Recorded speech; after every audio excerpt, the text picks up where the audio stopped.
আমাটির ভেপো, বিভূতিভূষণ বন্দ্যোপাধ্যায়। সময়টা সকালবেলা 8টা কি 9টা। হরিহরের পুত্র বা ছেলে অপু সে রোয়াকে মানে বারান্দায় বসে খেলা করতেছে। তার একটা টিনের বাক্স আছে যেটা ডালা ভাঙা। বাক্সের ভিতরে যা কিছু আছে সমস্ত সে মেঝেতে উপর করে ঢাললো। বাক্স থেকে বের হলো একটা রং ওঠা কাঠের ঘোড়া, একটা টোল খাওয়া টিনের বাঁশি আর কিছু কড়ি। কড়ি হলো এই জিনিস। কড়ি এক ধরনের সামুদ্রিক ঝিনুক বা শামুকের খোল। এগুলো একসময় ব্যবহার করা হতো মুদ্রার আদান প্রদানের বিকল্প হিসেবে। মানে একসময় জিনিসপত্র কেনা বেচার জন্য কড়ি মানুষ ব্যবহার করতো। এখন যেমন টাকা পয়সা ব্যবহার করে, তখন কড়ি দিয়ে মানুষ জিনিসপত্র কিনতো। কড়ি হচ্ছে এক ধরনের মুদ্রা যেটা আগে ছিল, এখন আর কড়ি মুদ্রা হিসেবে ব্যবহার করা হয় না। তখন কড়ি দিয়ে মানুষ জিনিসপত্র কেনা বেচা করতো বাজারে বা বিভিন্ন জায়গায়। এই কড়িগুলো সে তার মায়ের অজান্তে লক্ষ্মী চুপড়ি থেকে খুলে নিয়েছিল। আবার কেউ যেন টের না পায় সেজন্য সে সেগুলো সবসময় লুকিয়ে রাখতো। আরো আছে দুই পাশে দাঁড়ানো একটা পিস্তল, কিছু শুকনো নাটা ফল। নাটা ফল ব্যাপারটা অনেকটা জঙ্গলি কিছু ফলের মতো, অনেকটা এরকম দেখতে ভালো বলে তার দিদি কোথা থেকে যেন সেই নাটা ফলগুলো কুড়িয়ে এনেছিল। কিছু তাকে দিয়েছে আর কিছু তার পুতুলের বাক্সে, তার দিদি তার পুতুলের বাক্সে রেখে দিয়েছে। আর রয়েছে কিছু হাঁড়ি কলসির ভাঙার টুকরো, যেগুলো গঙ্গা যমুনা খেলতে গেলে বেশ সুবিধা হয়। গঙ্গা যমুনা খেলাটা হচ্ছে অনেকটা গ্রামীণ একটা খেলা, যেটা গ্রামের ছেলেমেয়েরা খেলে। হাঁড়ির টুকরো দিয়ে একটা নির্দিষ্ট লক্ষ্যে টুকরোটা ছুড়ে দিতে হয়। যদি সে লক্ষ্যে পৌঁছাতে পারে তাহলে সে জেতে, আর যদি পৌঁছাতে না পারে তাহলে সে হেরে যায়। এই হাঁড়ি পাতিলের টুকরো বা এই খাপড়ার কুচিগুলো অপুর কাছে খুবই মহামূল্যবান একটা সম্পদ। এতগুলো জিনিসের মধ্যে টিনের বাঁশিটা মাত্র কয়েকবার বাজিয়ে সে তার বাক্সে রেখে দিয়েছে।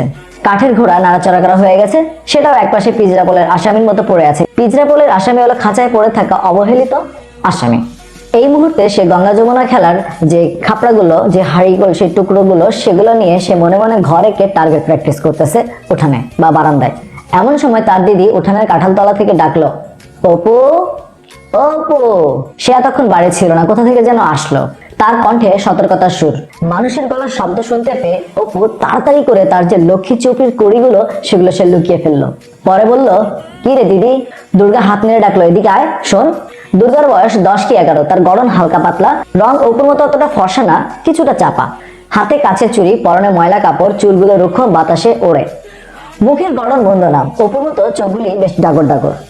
অপু বারান্দা থেকে নেমে কাছে গেল, বলল, কে রে? দুর্গার হাতে একটা নারিকেলের মালা, সেটা সে নিচু করে দেখালো। সেখানে কিছু কাটা আম। গলার স্বর নিচু করে বলল, মা ঘাট থেকে আসেনি তো? অপু ঘাড় নেড়ে বলল, ওহ। দুর্গা চুপি চুপি বলল, একটু তেল আর নুন নিয়ে আসতে পারবি? এই আমের কুশিগুলো জারাবো, মানে মাখাবো। অপু আহ্লাদের সাথে বলল, কোথায় পেলে রে দিদি? দুর্গা বলল, পটলিদের বাগানে সিঁদুর কৌটোর তলায় পড়েছিল। জলদি একটু তেল আর নুন নিয়ে আয় তো। তেলের ভাঁড় ছুঁলে মা যে আমাকে মারবে, আমার কাপড় তো নোংরা। তুই তাড়াতাড়ি যা তো, মানুষ তো অনেক দেরি আছে, মা কাপড় কাচতে গেছে। অপু বলল, নারকেলের মালাটা আমাকে দে, ওটাতে ঢেলে নিয়ে আসবো। আর তুই পেছনের দরজা দিয়ে দেখ মা আসছে কিনা। দুর্গা গলার স্বর নামিয়ে বলল, দেখিস তেল যেন আবার মাটিতে ঢালিস না, সাবধানে নিবি, নইলে মা টের পেয়ে যাবে। তুই তো একটা হাবা ছেলে। অপু বাড়ির ভেতর থেকে বের হয়ে আসলে দুর্গা তার হাত থেকে নারকেলের মালাটা নিয়ে আমের টুকরোগুলো বেশ ভালো করে মাখালো। তারপর বলল, নে হাত পাত। তুই অতগুলো খাবি বুঝি দিদি? অতগুলি বুঝি, কি এমন বেশি নিয়ে নিলাম? আচ্ছা যা, নে আর দুটো। বাহ, খেতে দারুণ মজা হয়েছে তো। একটা লঙ্কা আনতে পারবি? তাহলে তোকে আরো দেবো। লঙ্কা কেমন করে পারবো দিদি? সে তো মা তক্তার উপর রেখে দেয়, আমি তো নাগাল পাই না। তাহলে থাক, পরে আনা যাবে। পটলিদের বাগানের যা গুটি ধরেছে না। দুপুরে রোদে তলায় ঝরে পড়ে। দুর্গাদের বাড়ির চারিদিকে জঙ্গল। হরিহর রায়ের জ্ঞাতি ভ্রাতা নীলমণি রায় গত বছর মারা গেছেন। জ্ঞাতি ভ্রাতা মানে হলো একই পূর্বপুরুষের বংশধর বা সমগোত্রীয় লোক। নীলমণি রায়ের স্ত্রী তার ছেলে মেয়ে নিয়ে বাপের বাড়িতে বসবাস করে। কাজেই পাশের এই ভিটাও জঙ্গলে ঢেকে গেছে। আশেপাশে আর কোনো লোকের বাড়ি নাই। সবচেয়ে কাছের যে প্রতিবেশী ভুবন মুখুজ্জে, তার বাড়িও প্রায় 5 মিনিটের পথ। হরিহরের বাড়িটাও বহুদিন ধরে মেরামত করা হয়নি। সামনের দিকের বারান্দা বা রোয়াকটা ভাঙা। ফাটলে বিভিন্ন রকমের জঙ্গলি লতাপাতার গাছ গজিয়েছে। ঘরের দরজা জানালার কপাট সব ভাঙা। নারিকেলের দড়ি দিয়ে গ্রিল বা গরাদের সাথে বেঁধে রাখা হয়েছে। পেছনের দরজা ঝাঁত করে খোলার শব্দ হলো এবং সর্বজয়ের গলা শোনা গেল, দুর্গা ও দুর্গা। দুর্গা বলল, মা ডাকছে, যা দেখে আয়। এই মুখে যে লবণের গুঁড়া লেগে আছে, মুছে ফেল। মায়ের ডাক আরেকবার কানে গেল। দুর্গার এখন জবাব দেওয়ার কোনো সুযোগ নেই। তার মুখ ভর্তি, সে আম চিবুচ্ছে।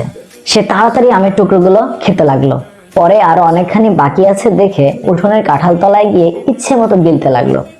অপু তার পাশে দাঁড়িয়ে তার ভাগেরটাও গিলতে লাগলো, কারণ চিবিয়ে খাওয়ার সময় আর নেই।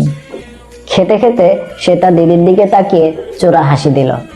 দুর্গা নারকেলের খালি মালাটি এক টান মেরে ছুড়ে দিল নীলমণি রায়ের ভিটার দিকে। তারপর ভাইয়ের দিকে তাকিয়ে বলল, মুখটা মুছে ফেল না বাঁদর কোথাকার, মুখে যে নুন লেগে আছে। পরে দুর্গা ভেজা বেড়ালের মতো মুখ করে ঘরে প্রবেশ করে তার মাকে বলল, কি মা, কোথায় গিয়েছিলি শুনি? একা আমি কত দিকে যাব? সকাল থেকে কাপড় কাচতে কাচতে গা গতর আমার ব্যথা হয়ে গেল, একটা কুটোও নাড়াতে পারিস না তুই? কেবল পাড়ায় পাড়ায় টোটো করে শুধু ঘুরে বেড়ানো।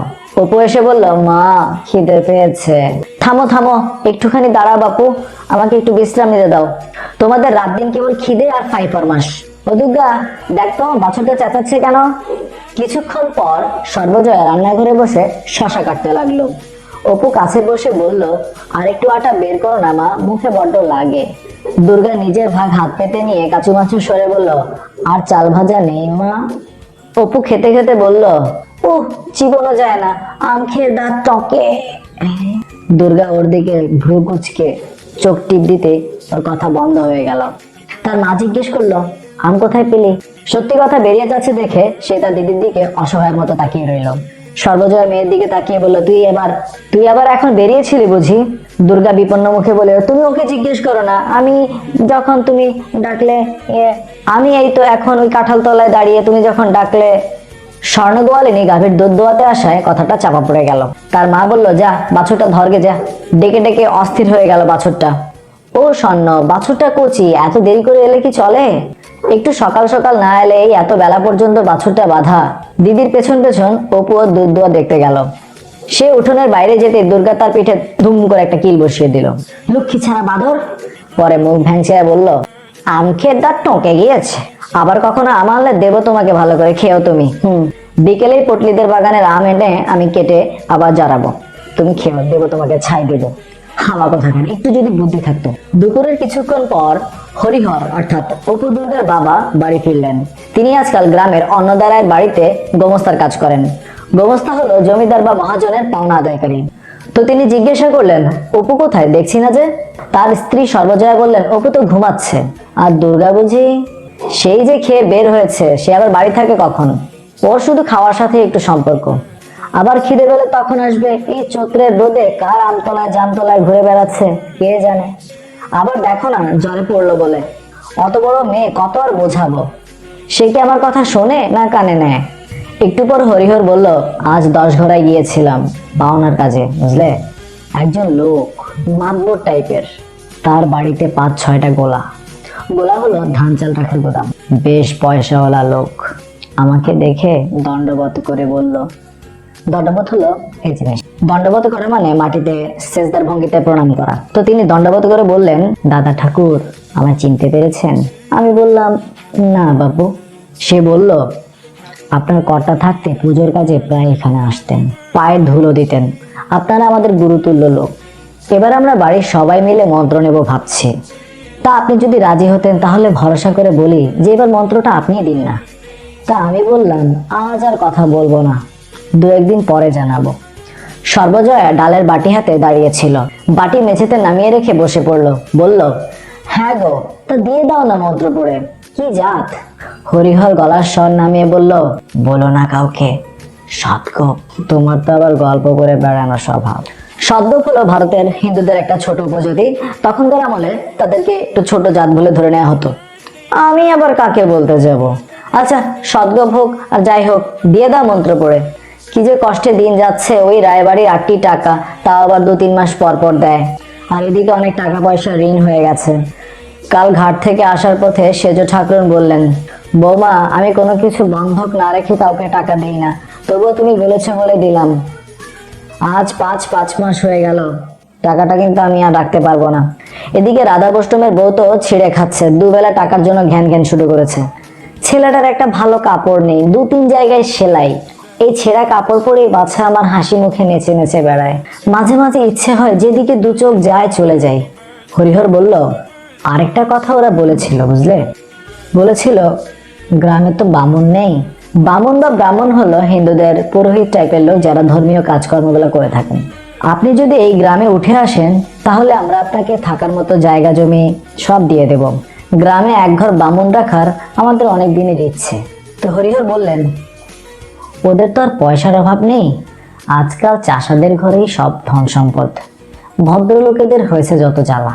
এই কথা শুনে সর্বজয়ার আগ্রহে কথা বন্ধ হওয়ার মতো অবস্থা। এক্ষুনি? তা তুমি রাজি হলে না কেন? বলতে যে আমরা আসছি, ওরকম একটা ধনী বাড়িতে আশ্রয়, এখানে তোমার আছেটা কি? শুধু ভিটে কামড়ে পড়ে থাকা ছাড়া। হরিহর বলল, তুমি কি পাগল হলে? সাথে সাথে রাজি হলে ওরা কি ভাবতো? ভাবতো ঠাকুরের হাড়ি বুঝি শিখে উঠেছে, ওতে আর কিছু নেই। না না, তাতে মান সম্মান থাকে না। দেখি একবার মজুমদার সাহেবের সাথে কথা বলে তিনি কি বলেন। আর যাই বলে তো আর যাওয়া যায় না, কত পাওনাদার রয়েছে এখানে, যাবার নাম নিলেই তো এসে বলবে টাকা দাও, নইলে যেতে দেব না। এই সময় দুর্গা কোথা থেকে পা টিপে টিপে ভেতরে উকি দিল। সবাইকে সজাগ দেখতে পেয়ে সে চুপি চুপি দেয়ালের ওপারে বারান্দায় গিয়ে দাঁড়ালো। ঘরের দরজা আস্তে আস্তে ঠেলে দেখলো সেটা বন্ধ। এদিকে বারান্দায় দাঁড়ানো প্রায় অসম্ভব, রোদে পা পুড়ে যায়। কাজেই সেখান থেকে নেমে সে কাঁঠাল তলায় গিয়ে দাঁড়ালো। রোদে ঘুরে ঘুরে তার মুখ লালচে হয়ে গেছে। তার আঁচলের খুঁটে কি কতগুলো যত্ন করে বাঁধা। সে ভেবেছিল যদি বাহিরের দরজা খোলা থাকে আর মা ঘুমিয়ে পড়ে তাহলে সেও চুপি চুপি ঢুকে শুয়ে পড়বে। কিন্তু বাবার, বিশেষ করে মায়ের সামনে দিয়ে সামনের দরজা দিয়ে ঘরে প্রবেশ করতে তার সাহস হলো না। উঠোনে নেমে কাঁঠাল তলায় কি করবে তা ঠিক করতে না পেরে সে এদিক ওদিক তাকাতে লাগলো। পরে সেখানে বসে আঁচলের খুঁট থেকে কিছু রড়া ফলের বিচি বের করলো। কিছুক্ষণ সেগুলোর দিকে চেয়ে থেকে সে আপন মনে গুনতে শুরু করলো বিচিগুলো। 1, 2, 3, 4 এরকম করে 26 পর্যন্ত গুনলো। তারপর সে 2-3টে বিচি হাতের উল্টো পিঠে নিয়ে উপরে ছুঁড়ে দিয়ে আবার সোজা পিঠে ধরতে লাগলো। মনে মনে বলতে লাগলো, এগুলো অপুকে দেব আর এগুলো পুতুলের বাক্সে রেখে দেব। আর আপন মনে বলতে লাগলো, বিচিগুলো কেমন তেল চুকচুক করছে, আজই গাছ থেকে পড়েছে, ভাগ্যিস আগে গিয়েছিলাম আমি, নইলে গরুতে সব খেয়ে ফেলতো। ওদের রাঙি গাইটা যা রাক্ষস, সব জায়গায় যায়। সেইবার কতগুলো এনেছিলাম আর এইবার মিলে অনেকগুলো হলো। সে খেলা বন্ধ করে সমস্ত বিচি আবার আঁচলের খুঁটে বাঁধলো। পরে হঠাৎ কি মনে করে রুক্ষ চুলগুলি বাতাসে উড়িয়ে মহা আনন্দে বাড়ির বাহিরে চলে গেল। ইনশাল্লাহ সবাই এটা বুঝতে পারছো, ঠিক আছে।